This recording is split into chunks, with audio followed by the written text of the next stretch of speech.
PEGI 18. You don't know how lucky you are that the Authority hasn't found you yet. If the Authority catches you and you don't have anything they need, you'll be dead. Rage is a first-person shooter foremost, but it's definitely got an adventure kind of exploration aspect. And it's not an RPG, but it's got that flavor and that feeling, and it's just much more in-depth than you'll ever get out of a normal first-person shooter. You know, you can kind of involve your mind in more than just your trigger finger.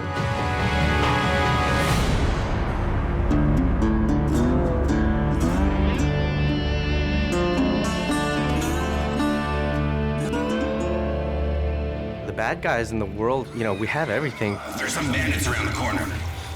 Do what you can. The bandits are considered to be more the violent settlers that aren't really economically inclined, but they have desires and needs. Each bandit clan has a unique fighting style. It's ever-changing. For instance, the Ghost Clan. Hey, over there! They're very acrobatic. They can attack you from above or below. The Wasted Clan, what they lack in combat skills, they definitely make up for in personality. The Shrouded Clan, they've designed these remote-control bomb cars that they use against you. We felt that with human-type opponents, if you add personality to the fighting skills and add personality to the characters, it really makes the world more refreshing. We're losing this! But if you fight that enemy for 12 hours, I don't care how cool he was in hour 1, it's not going to be so cool in hour 12. So it's about mixing it up for the player. Not reinventing the rules, but give him something a little different around every corner, so that's what we strive to do. The Wasteland has a number of mutants. So there's a bit of mystery to where the mutants came from. Some people believe that the cosmic radiation in the impact winter affected human development. But some people believe that the Authority were conducting experiments on humans, and the failures were, of course, the mutants. Then, of course, there's the Authority. You don't really get to understand or know what they're about until later in the game, and they've kind of twisted this new reality to be what it is that the player will eventually find out as he gets to the end of the game. These guys are battle-hardened military badasses. They have full body armor. They can coordinate with other squads. They have heavy weapons.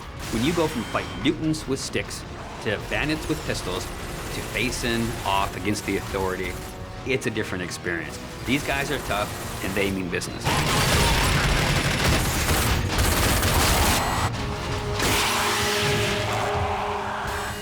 It is famous for having incredible graphics. So I wanted to have this real combat feel to it. Remember, to be of use to us, you must be able to move around freely. We decided to kind of make animations using motion capture. In Rage, we have upwards of 6,000 animations that have been created. One type of character may have 300, 400, 500 animations that go with them. By applying those animations, the character is starting to look a lot more interesting. You also look interesting. When you're actually in combat with an AI, they have multiple layers themselves. When you shoot at the enemy, they'll actually react to the shot. So they'll freak out and they get into this scramble mode where he's running around trying to save his life and then dive into cover. And this is not really scripted, it's just based on what you've done to the enemy, which will change the AI state, and then they will play these different state of animations. And you can interact with them at the time they're doing that, so it's not like they're just stuck in that particular animation. You can shoot them and kill them, and everything happens as you would expect. And all these things work seamlessly together to really make our AI stand out and feel like they're part of the world in a way that you haven't seen the first-person shooter before.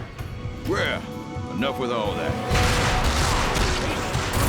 When a player's interacting in a combat scenario, the important thing to do is give them choices.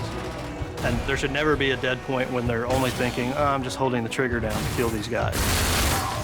Unpredictability and the element of surprise makes a great enemy. It's when you enter a room, you think you know the situation, and the AI does something that you don't expect. Because I don't want them thinking of it as AI. I want them to think, wow, that's the best combat experience I ever had. Show me what you can do, and get the hell out of here.